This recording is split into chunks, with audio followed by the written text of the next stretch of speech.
you believe that we started recording right in the middle of 2020 with all of the COVID and lockdowns going on around us, unable to meet up? So like many a young gentleman, we turned to the internet for our entertainment. Tried to find a place where we could meet up and talk about the good, the bad, and that time that Stu saw a pelican on the canal. In order to facilitate our dreams of answering all of the big questions in film, and after a few attempts at recording via other methods to various levels of success, we found Zencastr, a super easy web-based one-stop shop for recording. Log in and you're ready to record in a matter of seconds. It doesn't take a tech genius to get high quality audio or video. And on top of that, the one time we have had an issue, the fact that the multi-layered backups are stored locally means it's easily fixed all in browser.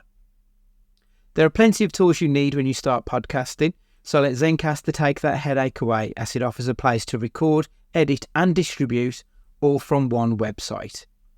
Any lazy bones Jones can pick up and play and have studio quality audio or 4K video put out for the world to see when using Zencastr. Go to zencastr.com/pricing and use our code CAGEFIGHTING and you'll get 30% off your first month of any Zencastr paid plan. We want you to have the same easy experiences we do for all our podcasting and content needs. It's time to share your story. And now, hit the music.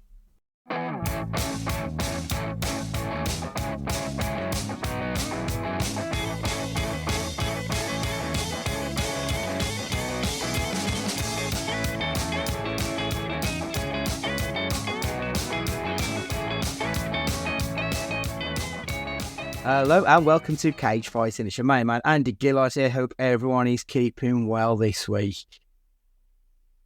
I was just seeing if Matt's not here, everyone. I was just waiting, just in case that Ed was going to jump in, like getting his feet under the table here. His recurring guest slot. Hello, everyone. Yeah, no, I didn't want to jump on anyone's toes. I know when Matt's not here, you go second, Stu. So, yeah, evening, afternoon, morning, everyone. It's Ed for his second time on here. It is. Thanks a lot for joining us again, Ed. I mean, it's been such a hellish week for me that I'd forgot to ask you until quite late in the day. So I'm really pleased that you managed to join us for this evening.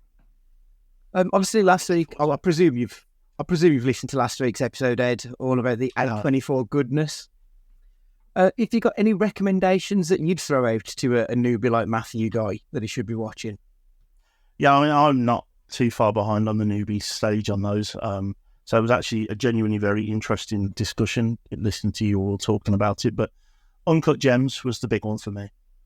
I think it's part of the pun. It's a gem of a film, that film. It's got basketball players that I've watched in the 90s and in the 2000s making a star-studded appearances and acting brilliantly. Adam Sandler playing a role which I don't hate him in, because actually usually I do, him playing his overly dumb self. But it's an incredible, it feels kind of almost unscripted. It's the frenetic pace of it as well. It just doesn't stop, does it? With all of his everything he's trying to do to pay off those debts and every little trick he's trying in the book. And it's almost panic-inducing. It's a brilliant film. And how he didn't get an Oscar nomination, I know we're talking about the Oscars later, how he didn't get one for that performance, maybe it's because he's done loads of daft films in the past. That means he doesn't quite have the Oscar chops. But I think that's a great movie, and didn't know it was A24 until you sent me that question. Yeah, it's an outstanding film, and a lot of people talk about, as you say, the frenetic aspects of that movie and how it really does get the adrenaline pumping. If you enjoyed that, I'd recommend you watch Good Times, which is by the Safdie brothers, who also did Uncut Gems. Yeah. And it's equally as anxiety-inducing. It's a brilliant film. So yeah, Good Times, if you enjoy that kind of film, check that one out. I think you might enjoy that. But yeah, I think if I remember rightly, the year that Adam Sandler did Uncut Gems was also the year he did one of his Netflix cowboy comedy abortions, and he was nominated for a Razzie. So in that year, he did an absolutely tremendous performance, and what is turned actually one of the worst performances of the year as well. So I think that's what always holds Adam Sandler back from getting any real recognition, because he's still got that shit in his locker, hasn't he, unfortunately. Was Netflix style stuff available to be nominated for Oscars back then? Yeah, that year, I think that was the year that Power of the Horse, is it Power of the Horse, the Benedict Cumberbatch film, won the, I don't know if it won the Oscar or if Jane Champion won the Director Awards that year. So yeah, it was available. It was one of the first years. I think it was the first year or the year before the pandemic. Been a couple of years now, hasn't it? So I'm just trying to remember. I mean, Yeah, anyone who makes Click should be automatically disqualified for ever winning an Oscar, to be fair. the Power of the Dog, sorry, not the Power of the Horse. Yeah, well, that's it, isn't it? Because it's very difficult to take a guy seriously when I would say at least 9 of the 10 worst comedic films are generally Adam Sandler ones. So it's a shame for him, because he does have that dramatic chops. Like, he can pull out a decent dramatic performance. But yeah, you're always going to remember him in something like Click, aren't you, unfortunately? Yes, never mind. I suppose that follows on nicely, really, to the news. I'm going to jump ahead a little bit, and we'll come back to the Oscars in a minute.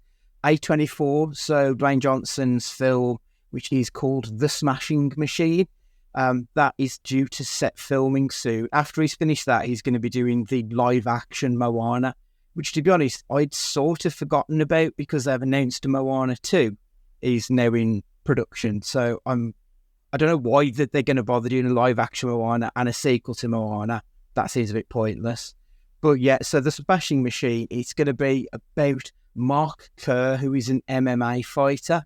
I'll be honest, I don't know a lot about Mark Kerr, other than 2002, they made a documentary called The Smashing Machine, and I don't know if this is going to be an adaptation of that, but obviously not a documentary style one.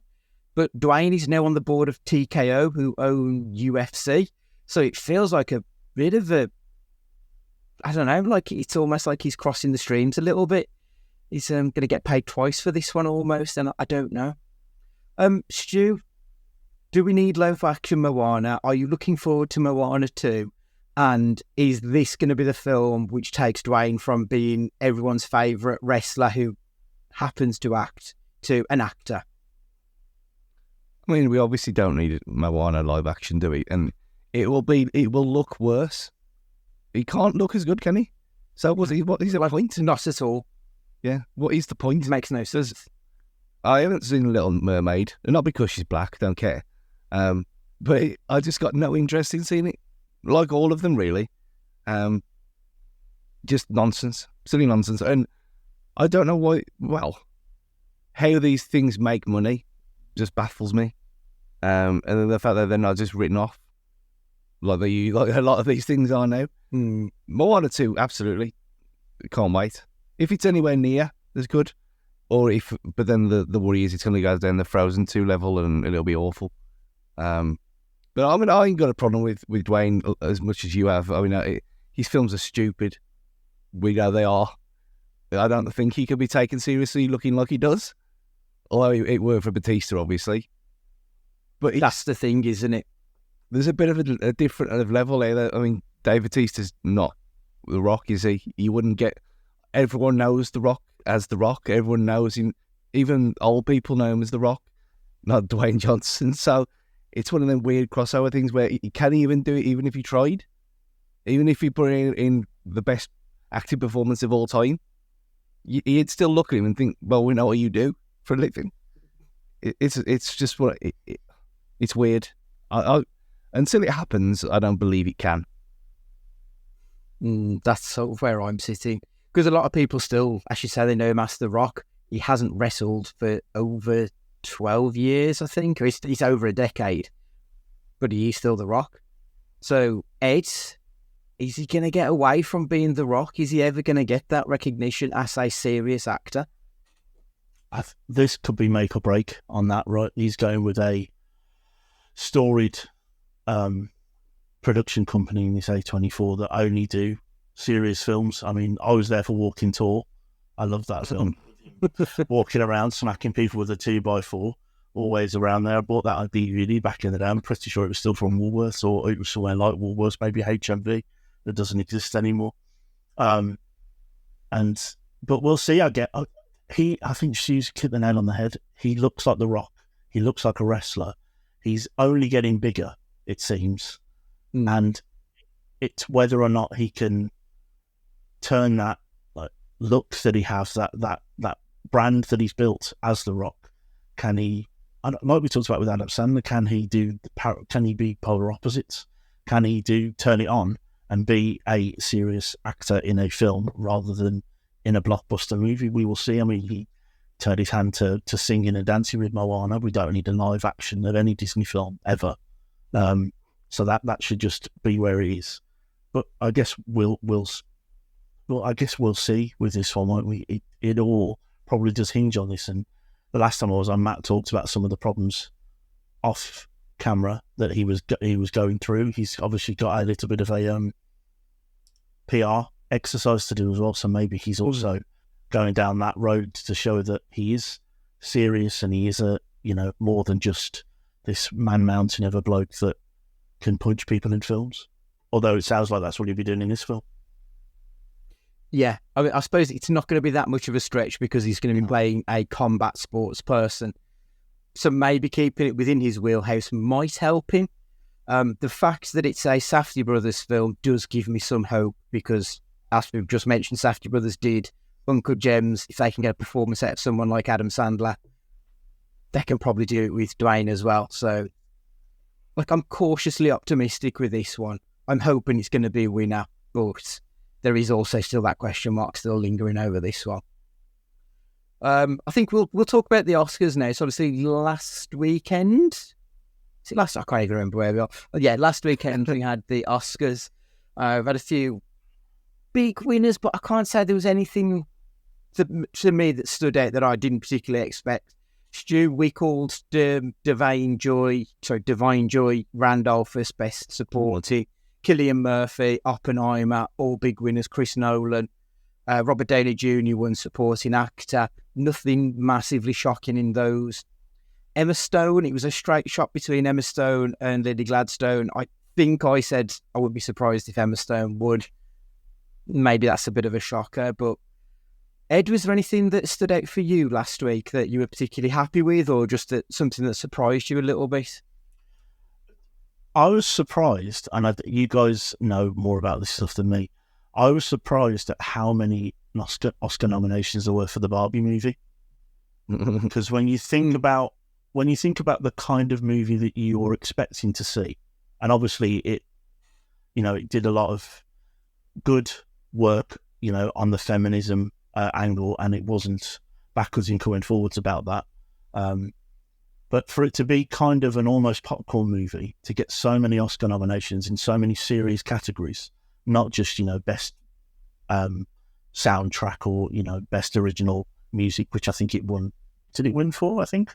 It did, yeah. That was pretty on the sung one. But to get 9 or 10 nominations for a film about a plastic doll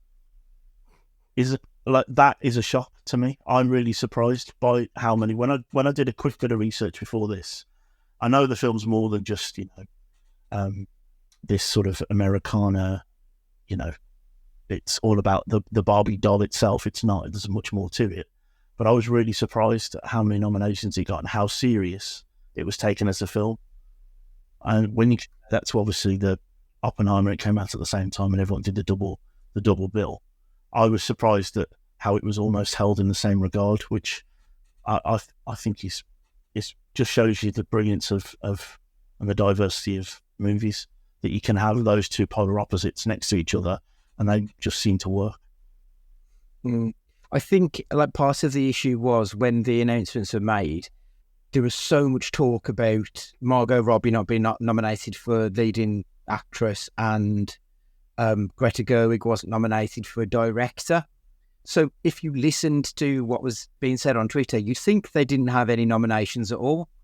But in actuality, as you've pointed out, they had a lot, both in the technical and in the acting or the the script was up for nomination as well. So all of those actors, they might not have got them for acting in Margot Robbie's case, but she was nominated for producing the film.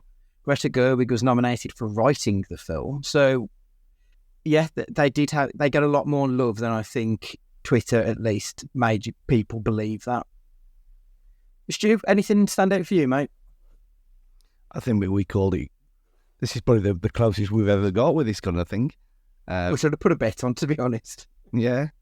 And I think the only one really was, but I haven't seen Poor Things, so I can't really judge, but I just thought that Lily Gladstone deserved something for that.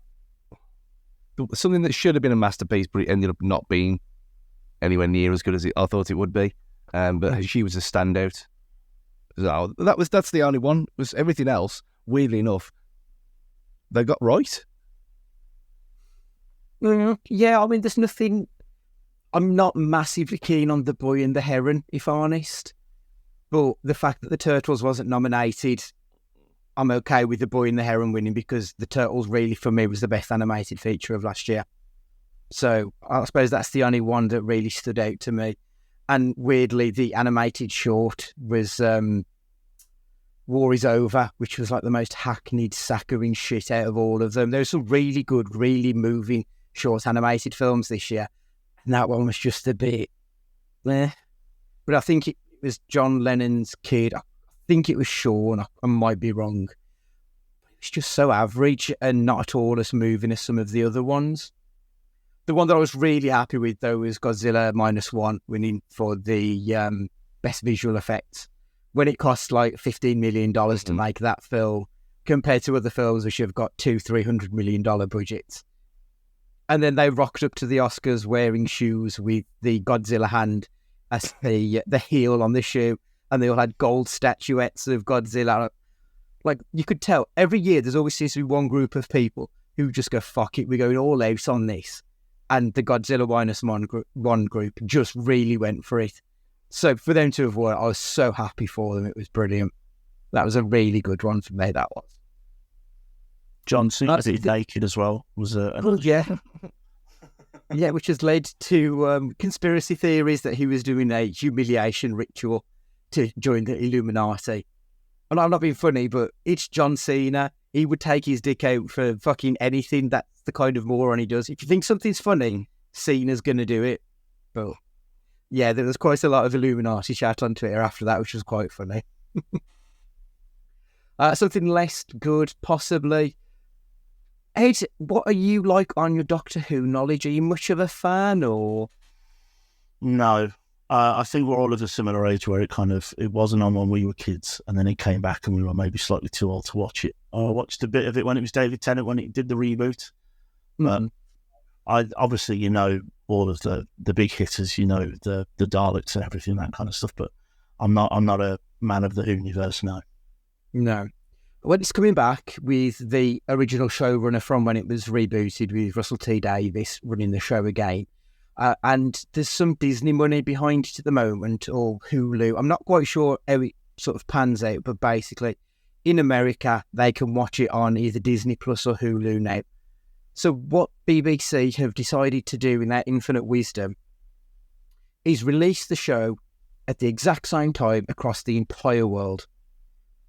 But that time is 7 p.m. on the East Coast in America, midnight in the UK, and then as you get around the rest of Europe, it gets later and later.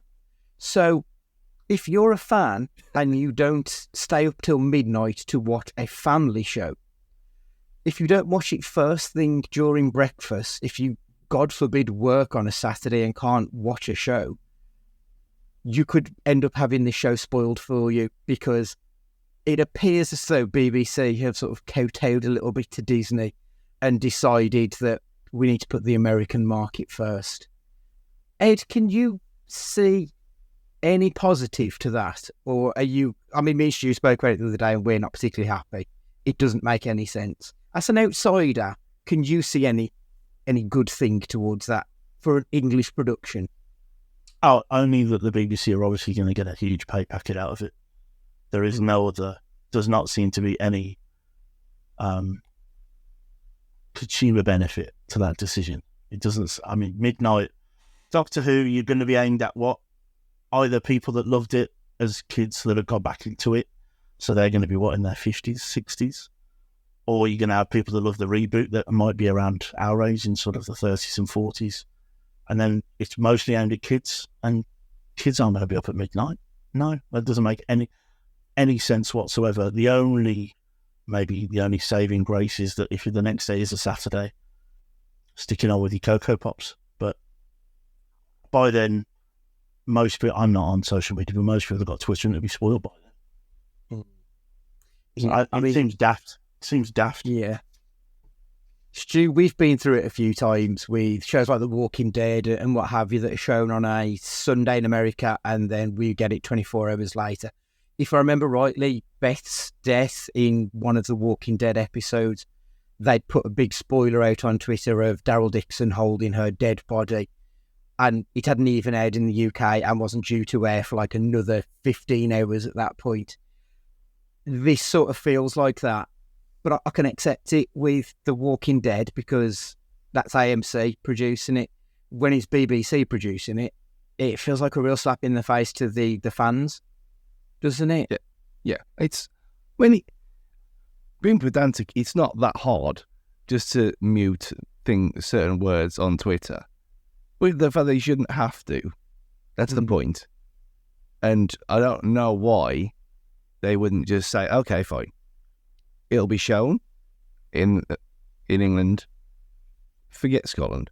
It'll be shown in Britain at 7:00 on the Saturday as per usual. But it won't go onto iPlayer until midnight. What's wrong with that? And I think that for with other shows. Yeah, and I think that's going to kind of be what ends up happening here. I think this is the conspiracy brain part of me thinks this is a massive thing just to drum up a bit of interest at a show that's the whole wokeism of it all. Everyone hates that word, but what they've done to it compared to where it was to what it is now and what it will be when she leaves as well, which is already confirmed, which is mad, and to be replaced by an Asian woman, it's already got its problems anyway. So to got to drum up some interest and then do this to it, it's really, really pushing it for interest-wise, because you think, like Ed said, it's a kid's show. We know what the BBC's like, and it's always been like this about representation of blah, blah, blah, blah. We know that anyway. But there's only so many times you can push people away, and there's so many times you can take the piss. This seems like a massive slap in the face for everyone here. But they've took the American dollar, ain't they? And what are you going to do? There's a bigger audience over there than here. I mean, what was it, 5 million the last one we got? And which I actually enjoyed. I mean, I thought, well, okay, this is keeping me around for a bit longer, because I kind of liked him mincing around and doing his thing. It was quite funny. Was there a Christmas special or something? Yeah. I watched about 2 minutes of it. They were sitting around a table eating, and it was god awful. And I couldn't believe that it was David Tennant and Catherine, a few other people. And I knew those characters well enough, and they didn't seem to be playing the characters that they were when I watched it. It was a little bit saccharine, sweet, kind of. There was sunlight. There was a lot of reminiscing about things. And I thought, well, this isn't Doctor Who. This is something on Channel 5 at 3:00 in the afternoon. There is sort of a point to that. Yeah. That's the culmination of his story and the start of... Oh, okay. Yeah, there was no context in between. Yeah, but I just don't know the story. This, yeah, it would call you in if you didn't know. No, maybe yeah. That's fair. Yeah, I agree with Stu. Ncuti Gatwa I thought was really fun and lively, and after the Chibnall era, which just killed any interest I had, I was immediately back on board. I've got to admit, when Russell T Davies came back in. So I'm looking forward to the series. I'm just quite pissed off. I hope you're right, Stu. I hope it's just a case of we'll do this controversial thing just to undo it and show everyone that we're the good guys still. That's what my fingers crossed. But regarding the girl whose name I can't even... I know it's Ruby Rose in the show, isn't it? But I don't know her real life. Apparently she's just a cunt to work with the rumours. they were doing the rounds like she was a fucking right shit show on set. So that's why she I think she's going to end the first season and then move on. I haven't seen who's replacing her though. So I've got to admit, I've only seen the news that she's not going to be returning. But it's difficult to work. So you know what? That was the only reason I saw it, because it was a Muslim girl. I thought, oh no, we know what's going to happen. You know, the kind of people that'll attract and review bomb it. That's what they do. But we spoke about review bombing many a time, so I don't think we need to go down that road again, do we? Moving on, Jurassic Park, Jurassic World, whatever you want to call it, the next installment. Apparently Scarlett Johansson has been asked to lead the series. I don't really like Jurassic Park all that much, if I'm honest, and I'm not a massive fan of Scarlett Johansson. So, Ed, is this going to entice you in? No, they're going star power, aren't they, with getting the second worst Avenger after Hawkeye to come in and flog this dead Hall or dead dinosaur even more, right? Because I watched, I think, a couple of the rebooted sort of other ones with half an eye. They're not one. We talked about Uncut Gems. That's one where you actually do put your phone down and you don't pick it up. I think with Jurassic Park, any of the ones I watched recently would have been watched solely through my phone. I couldn't tell you probably what happens in them. They were just on in the background. And Scarlett Johansson, I think we've seen in her earlier career, had something about her. She was a bit more of an artiste, for the want of a better word, but she has kind of just turned into Black Widow, and she seems to have put all of her chips into that basket. And I won't be interested in it. If it's on Netflix, I'll probably watch it through my phone at best. It does feel like Jurassic Park has become a second screen experience, doesn't it now? Like, it's not. I mean, at least to me it does, but I was never that big of a fan of the original. But Stu, I know you liked the first two of the reboots, but not the third one. Would you be returning to this anyway? Yeah, I can't not now, can I? Dominion was so bad though, and it was on my list of a question we'll ask later, but there was worse, so it's not on there. But it was so set up perfectly for something magical to happen, and they just fucked it up really bad. And unless this is her running around in tight PVC catsuit being chased by dinosaurs, which would be excellent, but I don't think it's going to be that. So, okay, is best we can hope for at this point, but it's probably going to be bad. Yeah. Interestingly, I still think her best performance is one where you don't even see her in the film. In Her, I think her voiceover work in that is absolutely fantastic.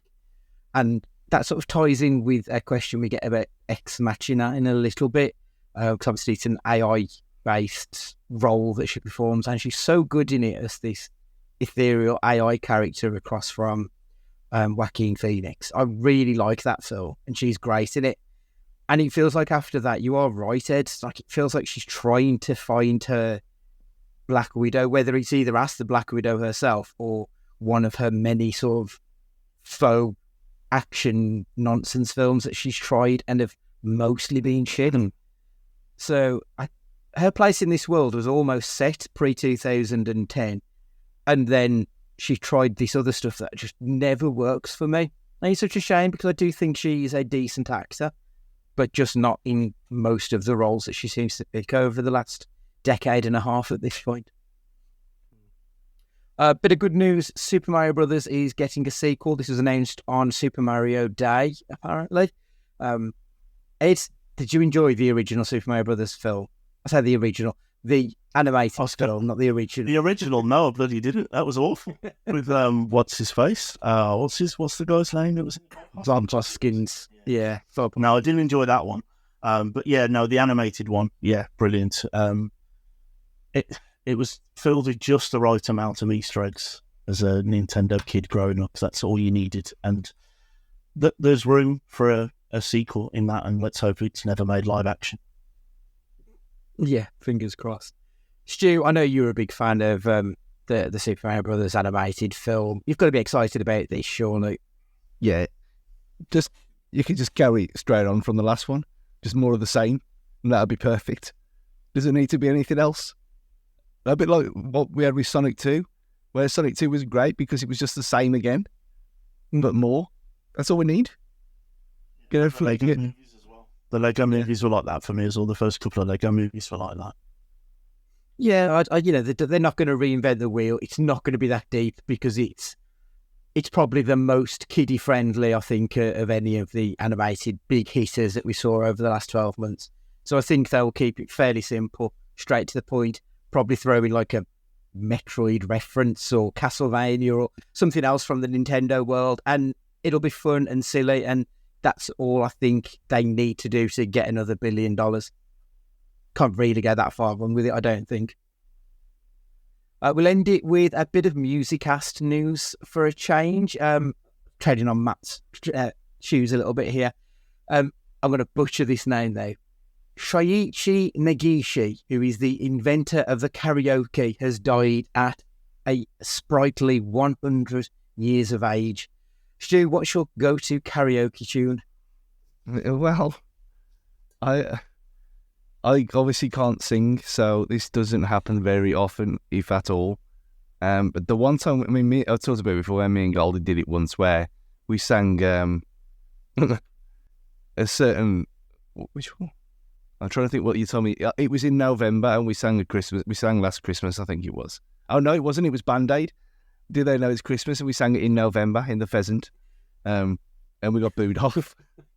Who did Bono? Who did the Bono? I think we kind of we were so far gone at that point. I don't remember who did what bit, but yeah, we went to do Last Christmas and we ended up doing that. That's what it was. But I have done, and what I didn't completely destroy was Glorious by Andreas Johnson. You know, which you never expected. No, not at all. Ed, have you got any tracks in your catalogue, Ed? I'm not much of a singer either, but I've done it once, a bit like Stu, far too far gone to realise it was a bad mistake, but it was Losing My Religion by R.E.M. And that really long ukulele solo in front of about 500 uni students in a pub, well, it felt like 500, it's probably more like 50, was the longest 45 seconds, I think, in my life. When it's just on the screen, it just says solo, and you just stand there holding it going, this is a really long song anyway, and this is torture. This needs to be over. It's the only time I've ever done it, and that's probably why. I didn't pick that song, it was picked for me. There's some kind of dare, and I think that's why it is. It really was just you in the corner. It really was. That's exactly what it felt like. That's exactly what it felt like. Yeah. I've only ever done it when I've been arsehole drunk as well, to be honest. This is just not something... I have sung on stage on my own, and it was the most terrified I have ever fucking been. So any other time I would have to have been hammered. I remember doing All Out of Love by Air Supply. That's great. And Lionel Richie, Dancing on the Ceiling, which is one of those songs I thought, oh, I know that song. And then you sing this, Dancing on this, and like, you literally know the chorus and nothing else, but you don't realise till you're staring at it and like, I fucked up here, didn't I? Lovely. Right, okay, moving on. What have you watched recently? Stu, seen anything good, bad, indifferent? The one that I broke protocol and insisted that you watch before I mentioned it today, so I don't know if you have or not. I haven't had time. It is Damsel on Netflix, which I had no idea what it was. I just saw it said Millie Bobby Brown. Thought, okay, that's enough of me. Thinking, it's going to be the Netflix Christmas cinematic universe, but expanded into non-Christmas time. And it was fucking incredible. And I ain't joking.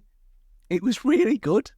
It's almost like a cross between, you know, that Dungeon and Dragon film that had no right being as good as it was. Yeah, a cross between that and The Descent. Which, if you can even imagine such a thing, that is what this is, and it really is excellent. And it's basically this Robin Wright being an evil bitch as per usual, as the evil queen, arranging marriages for her son, the prince. But then they go and they're betrothed, and they go blah blah blah blah, and they go to the special ceremony in the mountaintop, where each now, well, they cut the hands. I mean, this is not a spoiler; it's in the thing. They cut the hands as a blood oath thing, and then the girl gets chucked into the cavern to feed the dragon below. Mainly because years before, the king had slayed certain things, and it was like, okay, well, instead of me burning you all to the ground, you bring me your offspring as a kind of sacrifice. So they've got round it by finding someone and giving it a blood oath so that it's got blood in the system, blah, blah, blah, blah, blah. So she gets chucked down there, and horror ensues, which sounds shit, but it's actually really enjoyable. It's not too long at all. But for a Netflix film, which apparently had a budget of $80 million, it looks amazing. There's no dodgy CG whatsoever. It looks a bit like Godzilla, how that's one things with hardly any budget whatsoever as well. This looks really good. And you think of Smaug, how kind of that looked all right in parts, especially him, but the other stuff didn't. This looks on a par with that at the fraction of the budget, and you know what? She's actually a really good actress as well, which surprised me. Okay. I mean, I really enjoyed the Honor Among Thieves, wasn't it? The D&D film.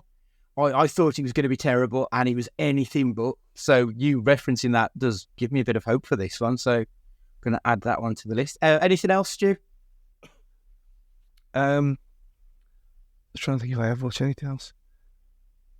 Not that jumps off from the top of my head.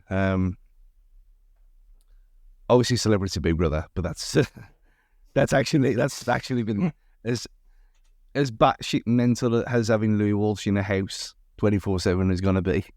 So that's been. Is that still on, or is that finished yet? No, it's got another week.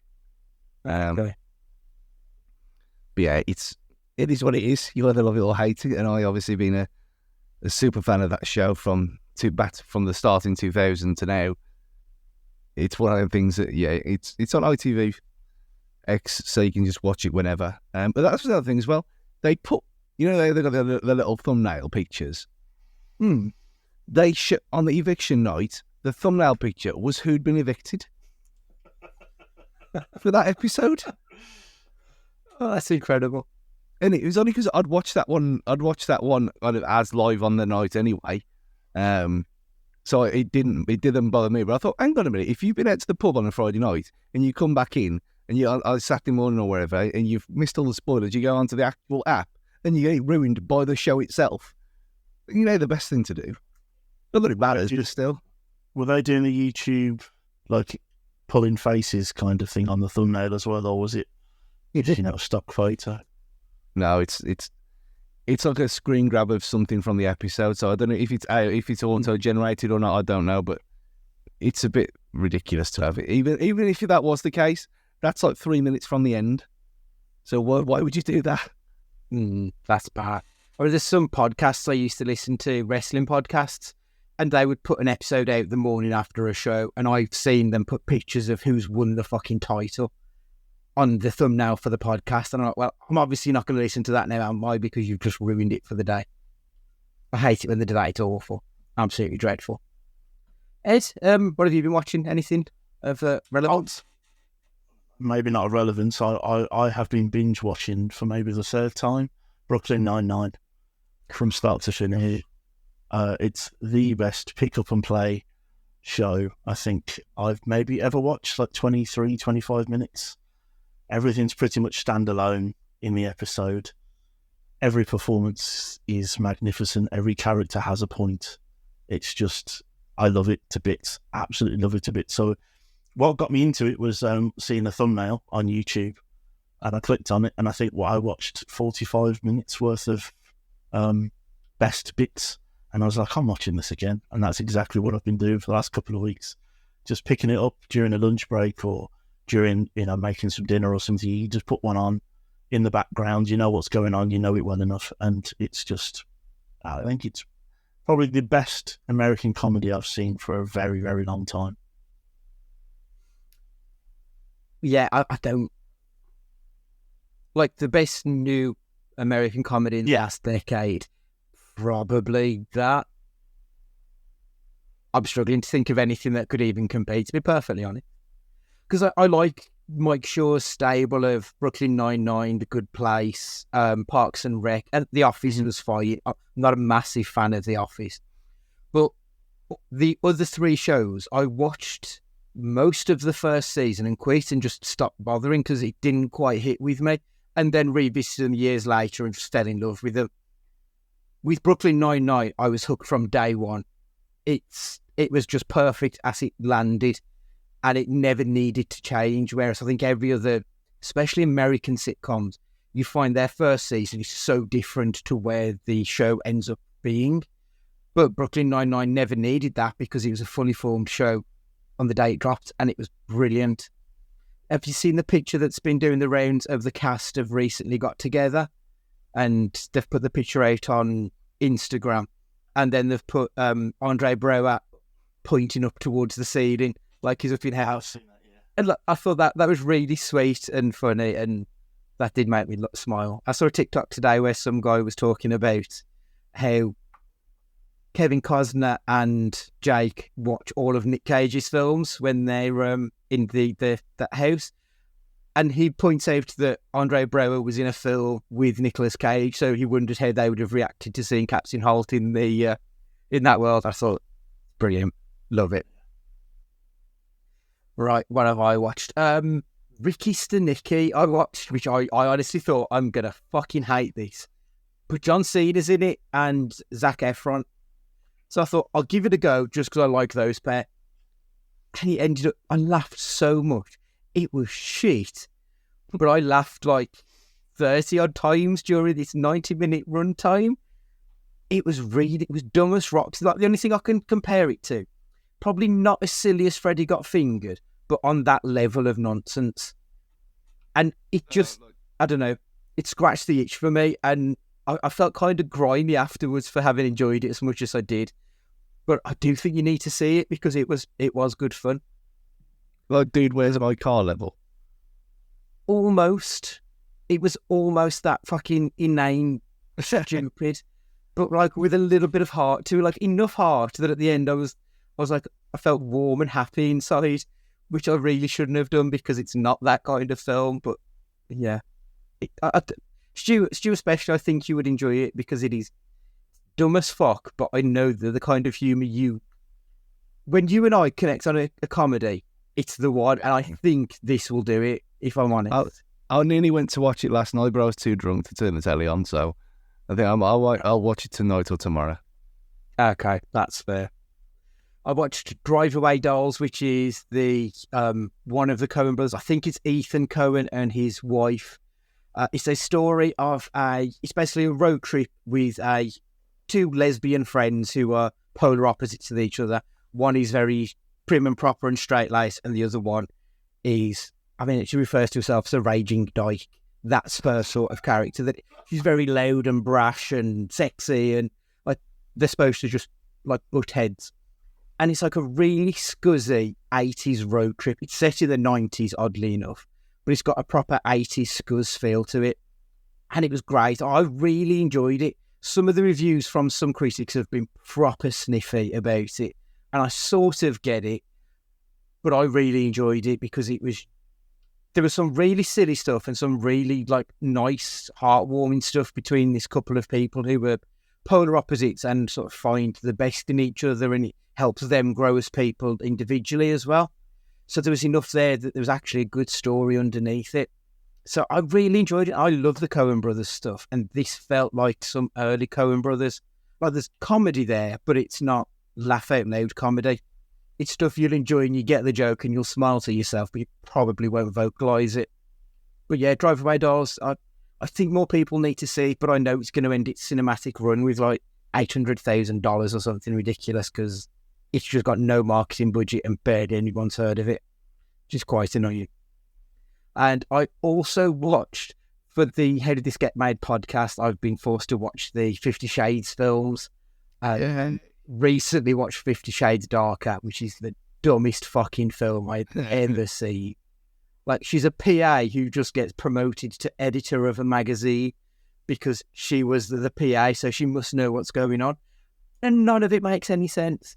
He has a fucking helicopter crash in the middle of Canada and then rocks up in Chicago or wherever he is within 5 minutes and nobody knows where he's been.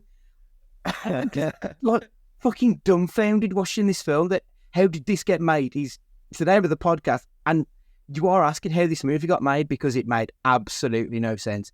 It was appalling. And absolutely nothing happens in it. For like, I'd say about 95% of the film, nothing happens in it. It's confusing. And at the end of the film, you're like, fuck have I just watched for the last 2 hours? Because that was inane. I don't remember anything about it. No, other than that helicopter crash, because it is in the middle of nowhere. And if it's, oh, God. The thing is, because like any together. You've got like the dude, Gray, and his pilot, his co-pilot. And all of a sudden it starts going, and the co-pilot keeps shouting, what's happening? What's happening? Like, you're the fucking pilot. You should know what's happening. Why are you asking this random fucking dude? Yeah, but when things are going down in 50 Shades of Grey land, it can mean something else, can't it? That's the difference, I guess. Yeah. It was appalling. I mean, like it's worth watching it just to then listen to the podcast talking about it after, because it was quite funny, but it's a bad film. It's a really bad film. You know what? There was something else that because I was just thinking, what have I done with my week? Other than being, because I know when I was broken on Friday and I slept for 4 hours in the afternoon to try and reset myself so I could go out on the pitch on Saturday, which did work in the end, but it'll catch up with me again. For Knockback and for which I hadn't listened to, I'd got it ready. The Killing did it as well. Starship Troopers, which I hadn't seen for years. I've seen that for ages. No, it was as wonderful as I remembered it being. It's because I'd watched RoboCop as well before Christmas, and I'm going to watch RoboCop 2 now that the game's actually patched and not broken. Because the game's based after the second one. I'll watch RoboCop 2 next week, and then start the game. No, it's finished and patched and all sorted. So, but then it came through, and that Tara had put it out that they'd done Starship Troopers. And I thought, oh yes, I'll listen to that. But then I thought, I don't really remember it that well. So I thought, I'll bank this and come back to it at a later date. But and then it came up as Knockback as well. I thought, oh well, this is a sign that I have to watch it. Mm-hmm. So I sat there and watched it, and I just giggled through the whole thing. It's so dumb, and it's so no. It's almost like it might as well just be Beverly Hills 90210. But it doesn't look as shit as you imagine it would do for a film made in 1996, 7. It looks all right. There's some dodgy bits, obviously, because it's pushing the boundaries of what was possible then, but especially on that budget as well. But on the most part, it's perfectly passable. But it's not really about that, is it? And it's just about the silliness and everything else. But then there was stuff about the book. It was based on the book, and the book was from 1959, which then you go down that whole rabbit hole of things, and they made changes. The book was not a parody, really. And it's fascinating, that film. There's so many layers to it that I never realised before. But yeah, you watch it again now, it's almost like a masterpiece, which is mental to say. Yeah, because it's Paul Verhoeven, isn't it, if I remember right? Yeah. But isn't it supposed to be like an allegory for American imperialism? Yeah, you can get that from it. There's a lot of depth to it, and because I've seen quite a few videos and stuff on YouTube where they're talking about it, I keep thinking I need to watch it again, because I probably haven't seen it since the 90s, where I would never have got that allegory. It would have just been a silly film of people killing bugs. Yeah, so I need to watch that one again, definitely. And he went out as because the Casper Van Dien himself has been harassed on Twitter, and people playing Helldivers 2, because it's obviously very similar, the game based on which is based on Starship Troopers, but doesn't have the license, but Sony own the license anyway, so it doesn't matter. And people have been tagging him in things and saying, can you join the fight? And then he's been putting gifs of himself as a reply. I thought, yes, you own this world. And I don't think I've ever seen any more other than the original. But amazingly, there was one that came out 2 years ago as well. Really? Yeah. I thought they only did like one sequel. Oh, fucking hell. Did not know that. Jeez. I haven't thought of that film for so many years, but it is wonderful. That is the right word. It's really worth it going watch it again.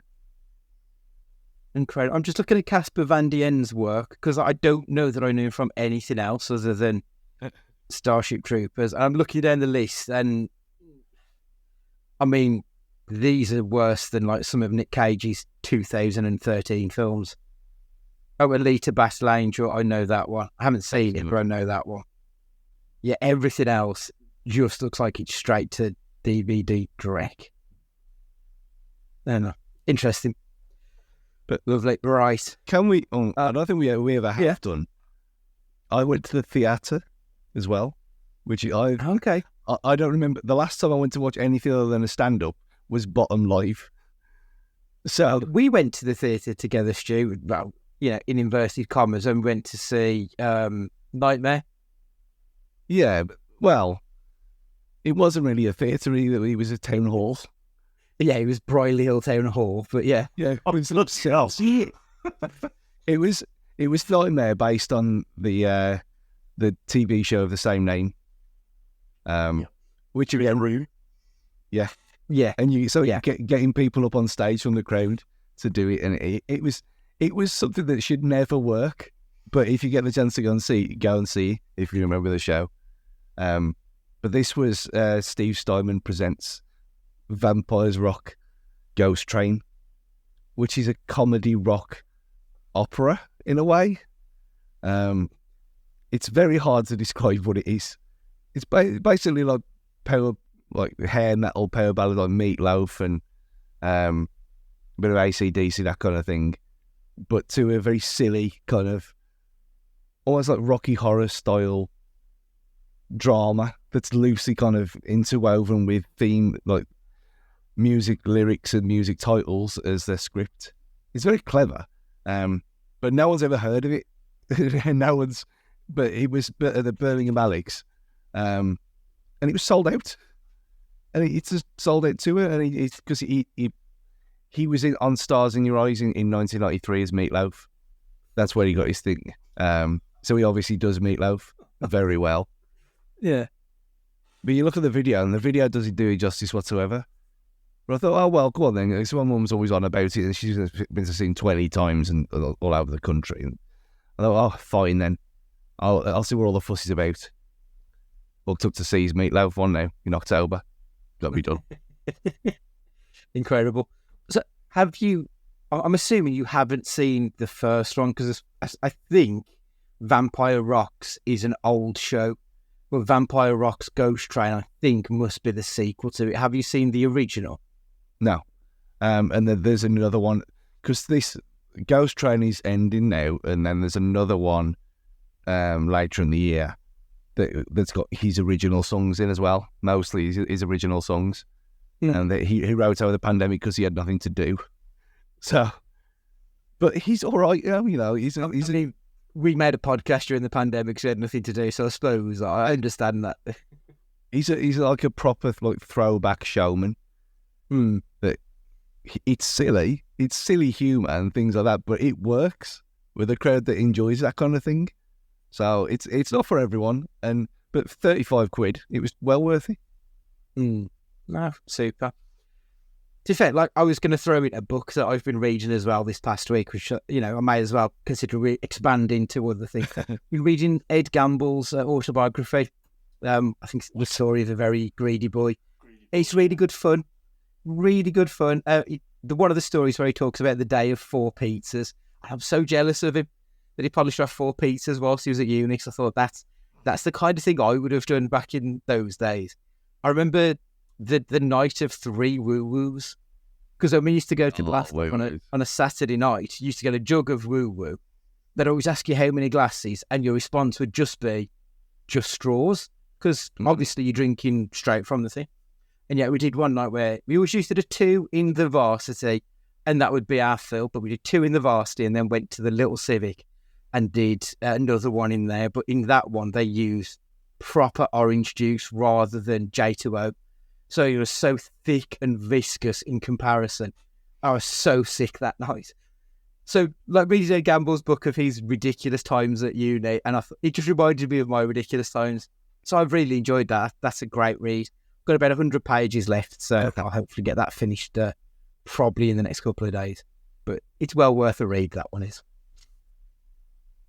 Right, we've got a question from Mr. Matthew Guy here. So he wants to know, what is the best film which gives an inconclusive or open ending? He's recently watched Ex Machina after the recommendation from ourselves last week when we were discussing A24.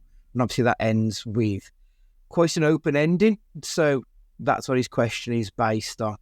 Stu, what's the best inconclusive or open ending that you can think of? There was one that jumped out straight away, but then I thought, does he mean the best ending or the best film with one of these endings? Because Inception is the best film with that kind of ending for me. But the one that instantly popped into my head was Blade Runner, and the is he, isn't he? Which is kind of ruined in the second one, so it doesn't really count. Well, kind of. In the second one, so it's not really counting anymore. But until that existed, that was one that, having watched several versions of Blade Runner over the years, was always still there. I never thought he was, but we don't want to spoil it. We're going to spoil us for Blade Runner. But I personally never thought he was. But now I accept there's reasons why you'd think he was as well. I'm halfway through 2049. Like, I literally stopped it because we came to record this. So I'm really enjoying it so far. Really good film. You know, he's the best. No. It was just one of those that I wanted to see, but I wanted to watch the first one again before watching it. And it was just getting round to getting the time to watch both of them when there wasn't something else to do. So I watched the original. Which one did I watch? The final cut. I watched that about 2 weeks ago, and then so I'm doing the other one, which I'll finish off after we've recorded it. But yeah, it's tremendous. Even Jared Leto isn't the worst thing in the world in it, which it is quite shocking, really, isn't it? But I think you're coming round to him there, you know. I'm definitely not. But he's terrible. I like him in the way that he's just awful in everything, and it makes it quite funny. But it's weird because I feel like he's become this kind of awful actor because I don't think he was always that. I almost feel like he won his Oscar and was like, fuck it, I'm doing nonsense now. I feel like that's what's happened to him, maybe. I don't know. Ed, best open-ended or inconclusive ending? Yeah, so there are 2 of my ones that I had, and I haven't watched the newer Blade Runner because I refused to watch one because I love the first one, and I've refused to watch it ever since. And with him being in it, it was always easier to say no to it. But I've got 2. So 7 was one. Like, we all know what's in the box, but we never actually see it. And I know there's a certain actor in that show that's made it difficult for us to talk about that movie. But 7 is a great movie with some great performances in it. And yeah, whether or not it is her in the box, you know, I'm not going to not spoil 7. If you haven't watched it by now, then what's going on? But one that's maybe a little bit more silly is The Wizard of Oz. Was it all a dream? So I've read the book. I read the book a few times, and I know for a fact that it isn't a dream and it is a real place. And if you haven't watched the film from 1939, I don't care. We've had a war in between that, and loads of other things have happened. So, but obviously in the film, it ends going back to black and white, and you know it's a dream, and you were there, and you were there, and you were there. So that again, open ended, and maybe people at the time hadn't read the book, and that's an open ended book, and it's a great film. Cinematography was incredible for the time, going from black and white to colour in the same shot. Wonderful, wonderful score, wonderful music. And the book, if you haven't read it, is really, really brutal. There is a lot of brutal parts in that book that you don't see in the film. So the Wicked Witch of the West is a real baddie, not just a cartoon baddie. Physically trying to burn the Scarecrow, kill Dorothy properly. It is much more evil and much more dark in the book than it is portrayed in the film. The film makes it out to be we're all following the yellow brick road and all that kind of stuff, but the book itself is very, very dark and worth it, and quite short. So worth a read if you've ever got 10 or so hours maybe on a plane, maybe coming up handy. I don't know. Yeah, if you could get it in audio, it's on audiobook. I think if you've got Spotify as well, I don't think it's very long. But yeah, that would be my tip. I have got a couple of books and some audiobooks, to be fair, already lined up. I did read the Wicked book, and it was a bit dry, to be honest. I really like the stage play, but it's very different. There's a lot of like political unrest and stuff in the book, which obviously isn't in the play. I wasn't a huge fan of it, but I'm amazed at what they've given us in terms of the play coming out of it, even if the trailer for the new film looks a bit shit. And I don't like Ariana Grande, so I'm quite worried about it, if I'm honest. So yeah, we'll see how that goes anyway. Did you see the D'Onofrio Wizard of Oz thing? Is that the one with James Franco? Oh yeah, it was Evil Dead director who did Doctor Strange and the Multiverse of Madness. For fuck's sake, what's his name? Sam Marvel's here. Sam Raimi. I think it was Sam Raimi who directed that one for Disney. Yes, I did see that one. It was all right. I like most of the people in it, so that was why it was. I think if it didn't have people in it I liked, I probably wouldn't have enjoyed it though. It's one of those where it's right on the cusp. My best ones, I've got a couple. So Triangle of Sadness, which is a film which was out a couple of years ago, which probably no one has seen. It's got one of the funniest scenes in that I've ever seen, when everyone's on a cruise ship and there's one really, really rough night while they're at sea, and everyone is either throwing up because they've got food poisoning. They're either throwing up or shitting themselves. And the whole fucking cruise ship is going absolutely grim as fuck. And then it crashes, and at the end of it, there's a scene where you don't quite know what happens between the people who were working on the cruise ship and the people who were, the rich people who everyone was kowtowing to their every whim. And it's almost like, is this going to end up in some kind of civil war kind of issue? And it stops right before you find out what happens. And it's a really good film. It's a really good one. It was Oscar nominated, but it was one of the, I think it was partly funded by a non-American country. So it didn't get quite the same hoopla that other films do, unfortunately. But it's well worth a watch. And I really enjoyed the ending because it's right on the cusp of something big happening. And it goes, no, we're not telling you. I thought it was a really clever way of doing it. Is he in a black and white with subtitles? No. It's an alarm. Woody Harrelson's in it. To a degree, but Woody Harrelson's in it. I love Woody Harrelson. So oh yeah. If he's in it, I'm watching it. But there is an arty edge to it. So yeah, a little bit. American Psycho is my Wizard of Oz. Is it all a dream? The end. I love American Psycho. I think this is one of the first films that I really remember seeing Bale in, and he steals the show in it. It's another film with fucking Jared Leto, which is kind of proving Stu's point here a little bit, isn't it? But it's not in this, and he does get murdered, so winner, I suppose. But yeah, I'm good. American Psycho is a class film.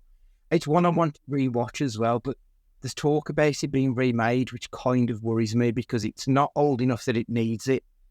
And it feels like that was the definitive performance of those characters. So unless they're going to completely change it, at which point, what's the point in remaking American Psycho if you're going to change it? I don't know. I kind of hope it doesn't happen, if I'm honest. And the other film I was going to mention, it feels like this is the first one that I remember. It probably isn't the first chronologically. In fact, I don't even know if Blair Witch Project was before or after American Psycho, but Blair Witch Project was the first one that I remember seeing. Is that 99? I think it was 99, but I can't remember when American Psycho was. It was either the early 2000s or late 90s, wasn't it? 2001, I think. Oh, was it? Okay. But yeah, Blair Witch Project. I remember that ending, and it wasn't a film I particularly loved at the time, and it's one I've seen since and have reevaluated and actually enjoyed it a lot more on recent reviewings.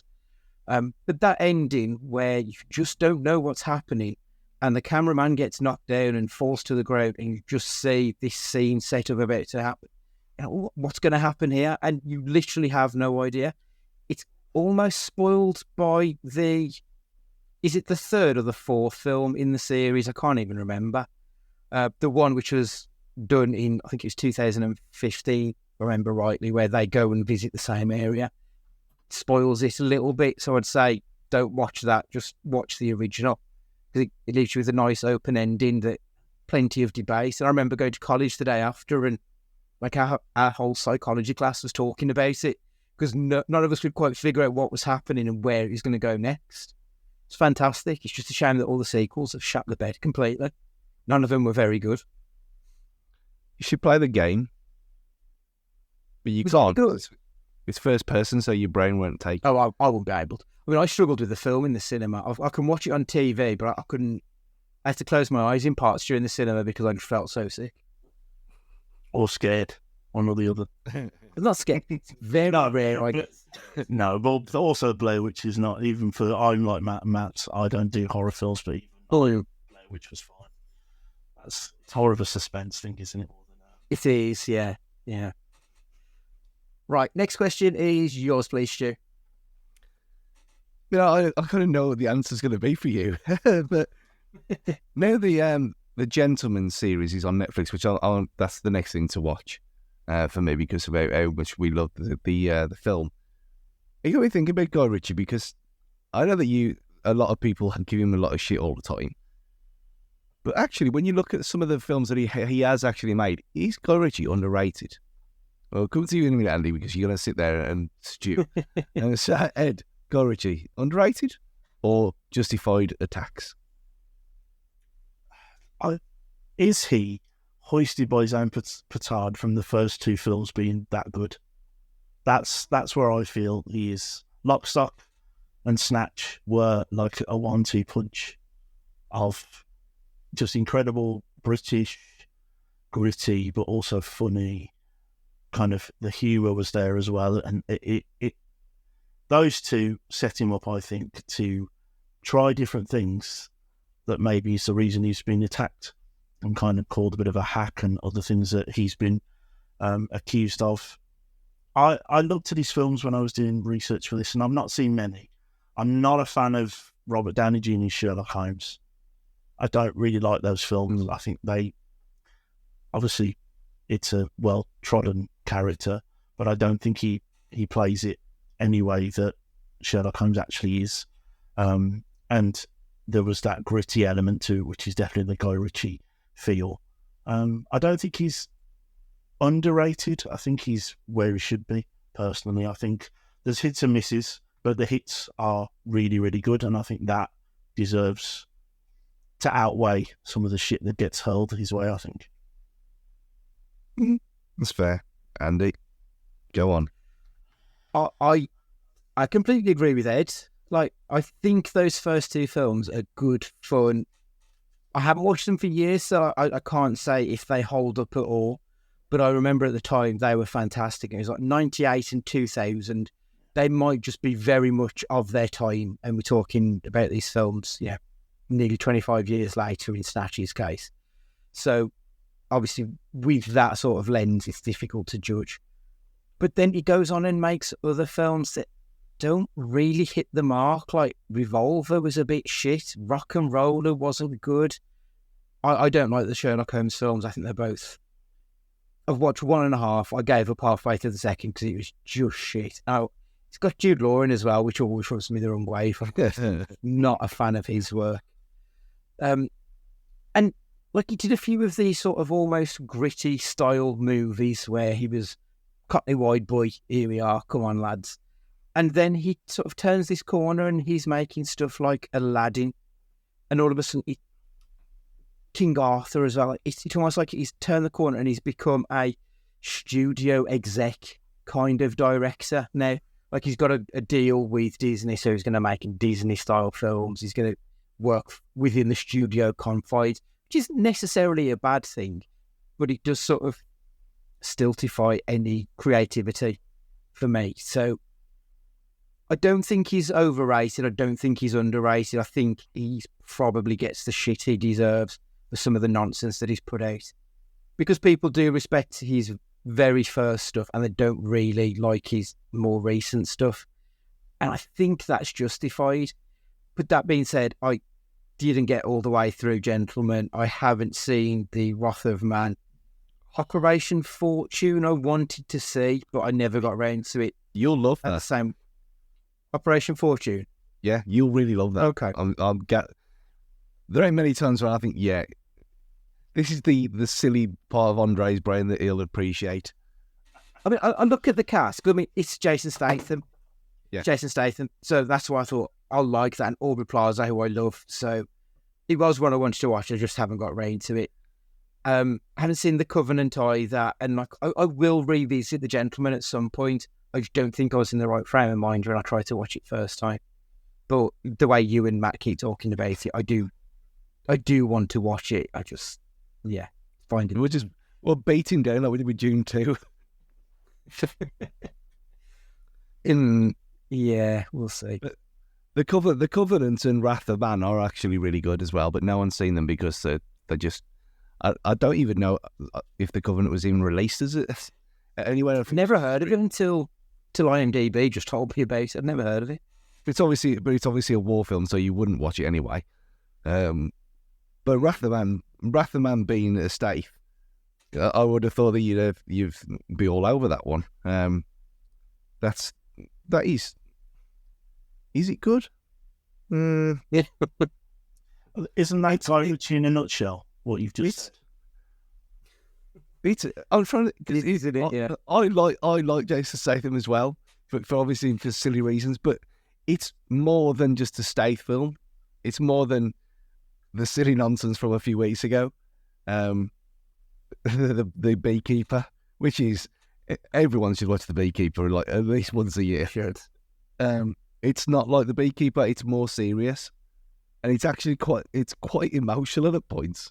Where it's got no right being. But there's two there that again. Well, three. I mean, Operation Fortune. It's more like Glass Onion than anything else. That kind of silliness. But that's what my kind of point was, that he does do studio stuff, and he's the Man from U.N.C.L.E. film, which I didn't really like either. But then he's still doing these kind of weird things, and The Gentleman was the personification of what the first two were for me, just 20 odd years later. Which he seems like someone, you either get it or you don't get it. When he does his own stuff, when he's just adapting things, he's perfectly capable for me. And there's Sherlock Holmes films that was, if they'd come out and the other one didn't exist, the Cumberbatch stuff didn't exist yet, or whatever, maybe it would have been better.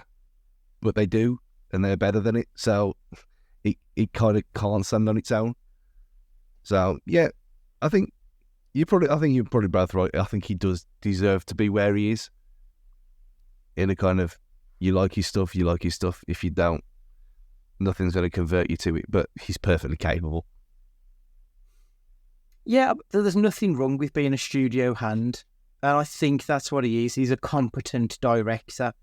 He just doesn't excel in any real sort of meaningful way, I don't think, personally. Yeah. Right, my question's next. What is the best film with a colour in the title? Stu? Well, I thought this meant colour as in the word. So I thought colour and money, but then I thought, no, just in case. You could have that. That's a way of interpreting the question.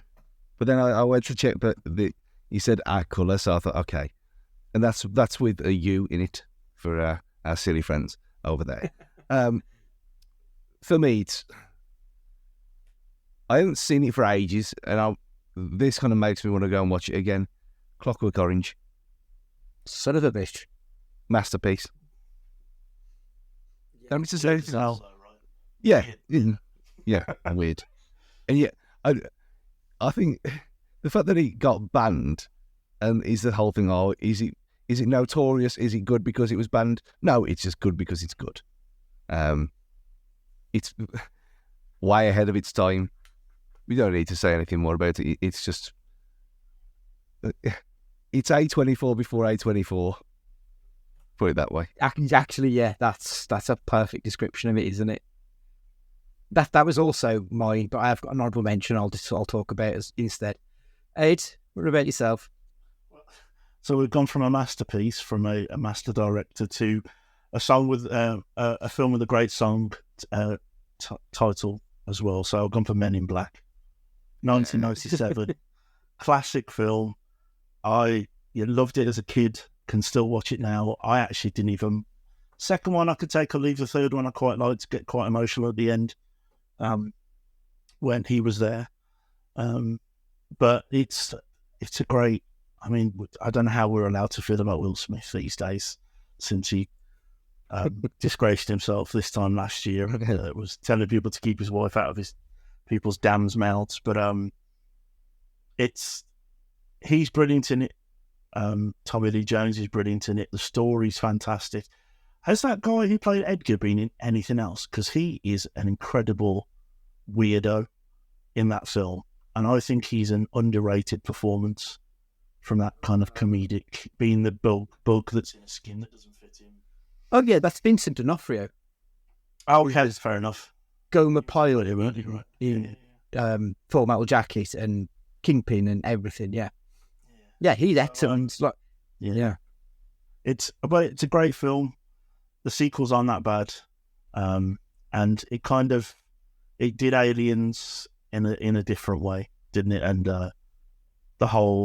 the opening scene is brilliant, obviously, with Will Smith chasing down the alien, and his eyelids blink the different way. And in 1997, that blew my tiny mind, because I didn't know CGI could do that. And then you've got it's genuine belly laughs in there, as well as it kind of being an action movie, kind of okay for teenagers and for kids about probably over the age of 8 or 9. I think it's a great film, and of course, it's a great song. Yeah. I am what it was the soundtrack.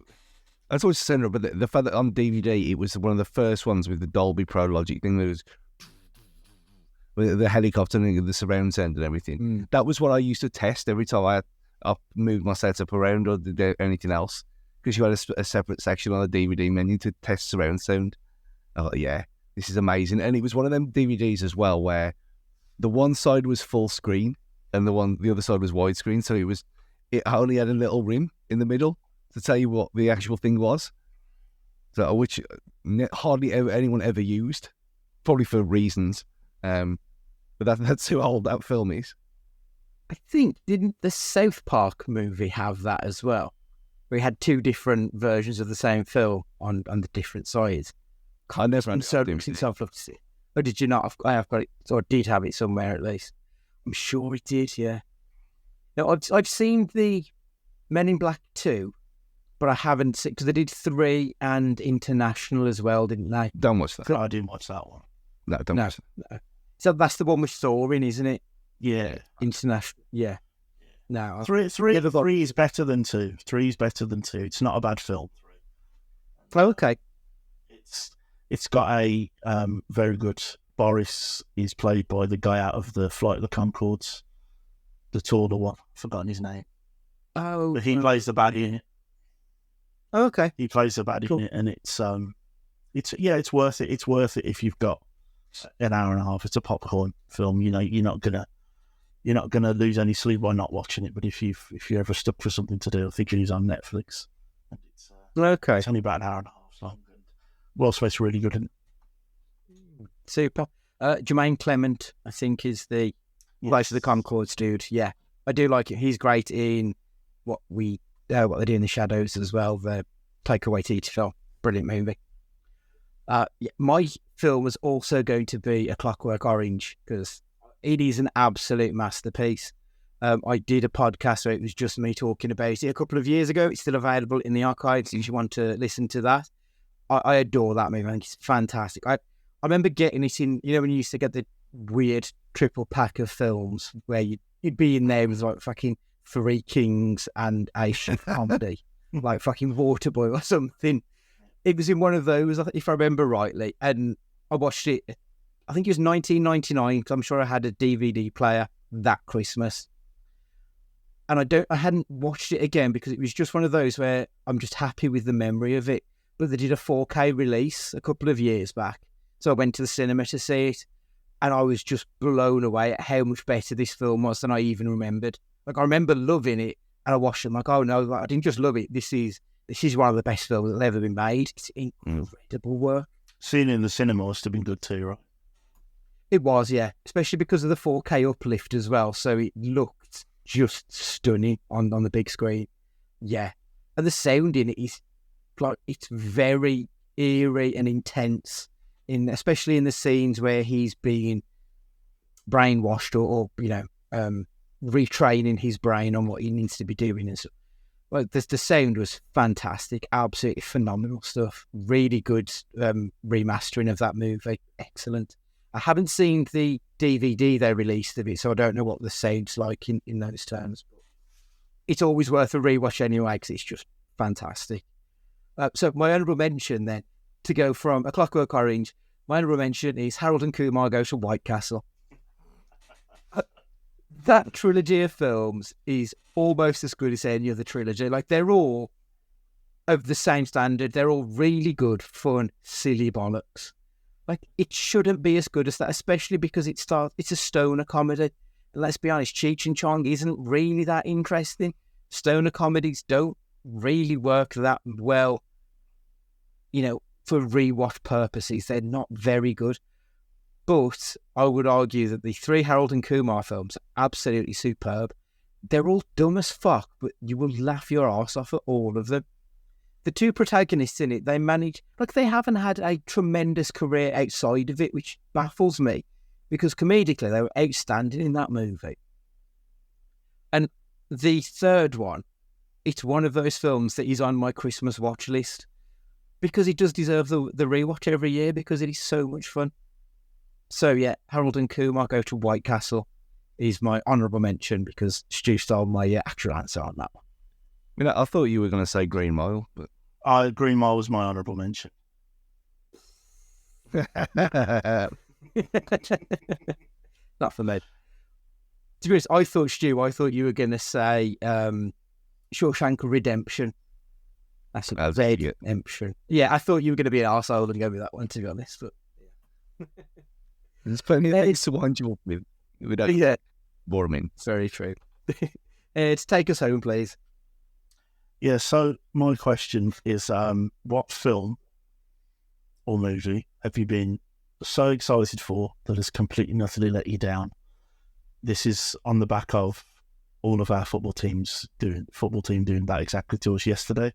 So I thought it fits with this. So what film were you super excited for that ultimately massively let you down? Stu? I mean, after the shambles of the Phantom Menace, and the revisionist history over that, we know what we were. No one liked it. And then obviously Attack of the Clowns was worse. We fast forward a few years, and we have Force Awakens, which is actually good, like Force Awakens. So you think, oh, we're back, baby, we're back. And then The Last Jedi appears. And that is one of the most egregiously shit things I've ever seen in my life. And I hate that film. It's so... and you can all imagine that he's sitting there trying to eat his own hand away at the minute. I hate that film. And it changed so much from what we had going for us, what was possible. If in a different world, if that had been first and we got them there that way, then fine.